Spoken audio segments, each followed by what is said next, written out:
दिल्ली में आज से खुल गए सभी स्कूल, ऑफिस में भी वर्क फ्रॉम होम हुआ खत्म, ग्रैप 3 की पाबंदियां हटाई गईं। दिल्ली एनसीआर के एयर पोल्यूशन में मामूली सुधार के बाद सीएक्यूएम ने ग्रैप 3 की पाबंदियां हटाने का फैसला लिया। दिल्ली में ग्रैप 2 की पाबंदियां लागू रहेंगी। सीएक्यूएम के लोगों से अपील, ग्रैप 2 की पाबंदियों का पालन करें, आने वाले दिनों में हवा की गुणवत्ता बहुत खराब रहेगी। पंजाब के मोहाली में पुलिस ने लॉरेंस बिश्नोई गैंग के 4 शूटर को गिरफ्तार किया। एनकाउंटर में गोली लगने से 2 शूटर घायल। डेरा बस्सी अंबाला हाईवे पर पुलिस के और शूटर्स के बीच हुई 15 राउंड की फायरिंग, 7 हथियार और 70 कारतूस बरामद हुए। पुलिस ने पाकिस्तान से ड्रोन के जरिए शूटर्स को हथियार सप्लाई की जताई आशंका। डीसीपी विक्रम बराड़ ने कहा, पंजाब में दहशत फैलाने की साजिश थी। राजस्थान के अजमेर में पुलिस ने 2 संदिग्ध लोगों को हिरासत में लिया। दादर एक्सप्रेस से दोनों को पुलिस ने पकड़ा। डीडवाना में ऑटो ड्राइवर ने पुलिस को दी जानकारी, कहा ऑटो में बैठे लोग अजमेर में बांद्रा जाने वाली ट्रेन को उड़ाने की बात कर रहे थे। पुलिस ने 1 घंटे के अंदर तलाशी लेकर दोनों को हिरासत में लिया। दिल्ली के इंडिया गेट विरोध प्रदर्शन के मामले में गिरफ्तार 6 आरोपियों को कोर्ट ने 3 दिनों की पुलिस रिमांड में भेजा। डीसीपी देवेश कुमार माहला ने कोर्ट में खुद जिरा की।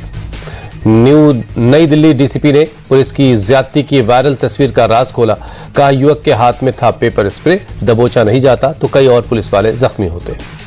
डीसीपी देवेश कुमार माहला के मुताबिक सभी आरोपियों का ब्रेन वॉश किया गया। एक बैन नक्सली संगठन के समर्थन में नारेबाजी हो रही थी। पीएम मोदी आज सुबह 11 बजे भारतीय अंतरिक्ष स्टार्टअप स्काई रूट के इन्फिनिटी कैंपस का उद्घाटन करेंगे। स्काई रूट के प्रथम ऑर्बिटल रॉकेट विक्रम 1 का अनावरण भी करेंगे। केंद्रीय कैबिनेट की बैठक में कई योजनाओं को मिली मंजूरी। पुणे मेट्रो के फेज 2 को हरी झंडी। बिहार के बाद मिशन बंगाल में जुटी बीजेपी। अमित शाह ने नेताओं को बंगाल की लड़ाई के लिए कार्यकर्ता मोड में तैयार रहने के लिए कहा कहीं भी लगाई जा सकती है ड्यूटी। जेपी नड्डा के घर पर डिनर पार्टी में अमित शाह ने कहा, बिहार में दिखी पराक्रम की पराकाष्ठा, 1% योगदान भी बड़ा होता लेकिन कोई जीत का घमंड न पाले। अमित शाह ने बीजेपी नेताओं से कहा, आपकी जिम्मेदारी चुनाव लड़ाने की नहीं बल्कि जहां कम वहां हम की भूमिका में रहने की है। बंगाल बीजेपी के नेताओं ने चुनाव आयोग को सौंपा ज्ञापन, एसआईआर प्रक्रिया में तेजी लाने की मांग की। बंगाल में एसआईआर के अब तक 99% से ज्यादा फॉर्म बांटे गए, 70% से ज्यादा फॉर्म कलेक्ट हुए। 3 दिसंबर को मुर्शिदाबाद जाएंगी बंगाल की सीएम ममता बनर्जी। एसआईआर के खिलाफ कर सकती है प्रोटेस्ट। बीएलओज की मौत पर भड़की सीएम ममता बनर्जी का जेल और नौकरी से निकालने की धमकी देकर करवाया जा रहा है एसआईआर। वेरिफिकेशन के लिए इतनी जल्दबाजी क्यों है? ममता बनर्जी के प्रस्तावित मार्च पर भड़के गिरिराज सिंह, कहा उन्होंने नफरत फैलाने के लिए सभी हदें पार की, घुसपैठियों को बसाने के लिए संविधान का अपमान किया। सीएम ममता बनर्जी के बयान पर अनुराग ठाकुर का तंज, हार से पहले उनकी बौखलाहट साफ दिखाई दे रही है। बंगाल में सुप्रीम कोर्ट का एसआईआर पर रोक लगाने से इनकार, चुनाव आयोग से 1 दिसंबर तक जवाब दाखिल करने को कहा। सुप्रीम कोर्ट ने केरल में एसआईआर के खिलाफ दाखिल याचिका पर आयोग से मांगा जवाब, 2 दिसंबर को होगी अगली सुनवाई। तमिलनाडु में एसआईआर के मामले पर भी सुप्रीम कोर्ट में सुनवाई हुई, 4 दिसंबर को होगी अगली सुनवाई। सपा चीफ अखिलेश यादव का यूपी सरकार पर तंज, का डिटेंशन सेंटर इसलिए बनवा रही है 2027 चुनाव में जनता उन्हें वहीं भेजेगी। एसआईआर पर सपा चीफ अखिलेश यादव ने कहा, लोगों से वोटिंग का अधिकार छीन रही है बीजेपी। यूपी में तेजी से चल रही है एसआईआर की प्रक्रिया, अब तक 5 करोड़ से ज्यादा फॉर्म ऑनलाइन अपलोड किए गए। वाराणसी में महिलाओं ने एसआईआर को लेकर लोगों को जागरूक किया, अफवाहों से बचने की सलाह दी। एमपी के आगर मालवा में एसआईआर के दौरान सामने आए चौंकाने वाले नाम, ड्राई फ्रूट्स, फिल्मी कलाकारों और शहरों पर कई वोटर्स के नाम हैं। बिहार कांग्रेस से निष्कासित नेताओं ने पटना में किया विरोध प्रदर्शन, प्रदेश अध्यक्ष राजेश राम और प्रभारी कृष्णा लवारू का पुतला जलाया। कांग्रेस से निष्कासित नेता आदित्य पासवान का आरोप, चुनाव के दौरान पार्टी के नेताओं ने टिकट बेचा। बिहार विधान परिषद की नेता प्रतिपक्ष राबड़ी देवी को घर खाली करने के आदेश पर भड़की आरजेडी, शक्ति यादव बोले पॉलिटिकल कर्टसी खत्म कर रही है बीजेपी। बिहार आरजेडी चीफ मंगनी लाल बोले, कुछ भी हो जाए राबड़ी देवी बंगला खाली नहीं करेंगी, जो भी करना है वो कर लेंगे। मंगनी लाल के बयान पर बीजेपी भड़की, प्रभाकर मिश्र बोले आरजेडी के लोग खुद को नियम कानून से ऊपर समझते हैं। उपेंद्र कुशवाहा की पार्टी आरएलएम को झटका, राष्ट्रीय उपाध्यक्ष जितेंद्र नाथ और प्रवक्ता राहुल कुमार ने प्राथमिक सदस्यता से इस्तीफा दिया। सीएम बदलने को लेकर मचे घमासान पर बोले कर्नाटक के डिप्टी सीएम डीके शिवकुमार, हम इस पर मीडिया में बात नहीं करेंगे। कर्नाटक के सीएम विवाद पर कांग्रेस चीफ मल्लिकार्जुन खड़गे बोले समय पर दवा देंगे, पार्टी में कोई विवाद नहीं है। महाराष्ट्र निकाय चुनाव के लिए कैंपेन जारी है। सीएम और डिप्टी सीएम ने दिया भरोसा, लाडली बहना योजना नहीं बंद होगी। महाराष्ट्र के सीएम देवेंद्र फडणवीस ने आईआईटी बॉम्बे का नाम आईआईटी मुंबई करने की अपील की। कहा, बॉम्बे का नामो निशान मिट जाना चाहिए। सीएम फडणवीस ने आईआईटी का नाम बदलने के लिए पीएम मोदी को खत लिखने का दिया भरोसा। कहा, हमारे लिए बॉम्बे नहीं बल्कि मुंबई है। दिल्ली में एमसीडी उपचुनाव को लेकर कैंपेन जारी। आप विधायक आतिशी ने कैंडिडेट गीता रावत के लिए कैंपेन किया। आतिशी ने बीजेपी पर साधा निशाना। कहा, बीजेपी ने अब तक जो भी किया उससे जनता बहुत नाराज है। राम मंदिर की सुरक्षा होगी और सख्त। अयोध्या में बनेगा एनएसजी परमानेंट कैंप। योगी सरकार ने जमीन अलॉट की।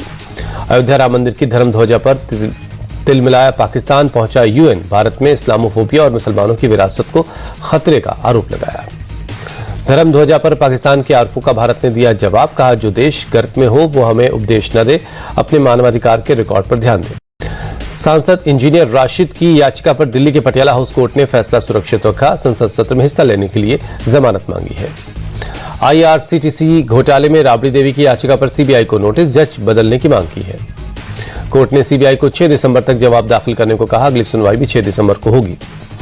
रेलवे में हलाल मीट परोसे जाने को लेकर के एनएचआरसी ने रेलवे बोर्ड को नोटिस भेजा। 2 हफ्ते में एक्शन टेकन रिपोर्ट मांगी। बिहार के बगहा में विधायक नंद किशोर राम ने एक स्कूल का जायजा लिया। खराब मिड डे मील को देखकर प्राचार्य पर बरसे। बिहार के प्रसिद्ध सोनपुर मेले में पीने का पानी और महिलाओं के लिए शौचालय की कमी। महुआ से विधायक संजय सिंह भड़के। दिल बिलास केस में 7वीं गिरफ्तारी हुई। फरीदाबाद का रहने वाला शोएब गिरफ्तार। उमर की मदद करने का आरोप है। गिरफ्तार शोएब पर चौंकाने वाला खुलासा। अल-फलाह यूनिवर्सिटी में लैब असिस्टेंट था शोएब। उमर को लैब से केमिकल देता था। शोएब और आमिर को एनआईए ने पटियाला हाउस कोर्ट में पेश किया। शोएब को 10 और आमिर को 7 दिन की हिरासत में भेजा गया।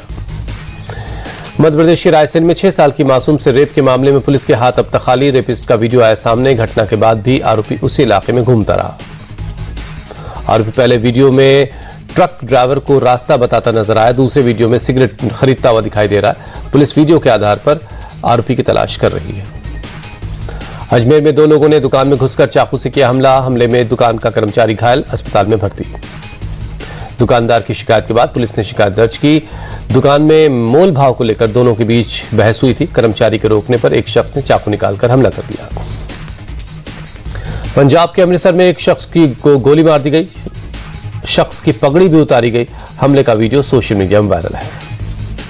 पंजाब के मोगा में अजीबोगरीब वारदात। घर के बाहर से कार सवार बकरी लेकर फरार। सीसीटीवी में कैद हुई बकरी चोरी की वारदात। बकरी चोरी की शिकायत थाने में दर्ज हुई। पुलिस ने 2 जानकारी दी। गाड़ी के नंबर से चोर को पकड़ लिया जाएगा। यूपी के बाराबंकी में बड़ा हादसा होते होते बचा। ब्रिज से नीचे रेलवे ट्रैक पर गिरा एक डंपर। ट्रैक पर जा रही थी गरीब रथ एक्सप्रेस। सुरक्षा को लेकर करीब 1.5 घंटे तक खड़ी रही गरीब रथ एक्सप्रेस। ट्रैक पर बिखरा डंपर का मलबा। रेलवे ट्रैक पर कुछ घंटों के लिए ट्रेनों का परिचालन बंद रहा। यूपी के जौनपुर में बारात से लौट रही सफारी गाड़ी हादसे का शिकार हो गई। कार में सवार 3 लोगों की मौत, 2 लोग जख्मी हैं। तेज रफ्तार होने की वजह से पुलिया से नीचे गिर गई गाड़ी। पुलिस ने मौके पर पहुंचकर घायलों को अस्पताल पहुंचाया। पंजाब के फाजिल्का में सरकारी बस और कैंटर की टक्कर। हादसे में 2 लोगों की मौत, कई लोग जख्मी हैं।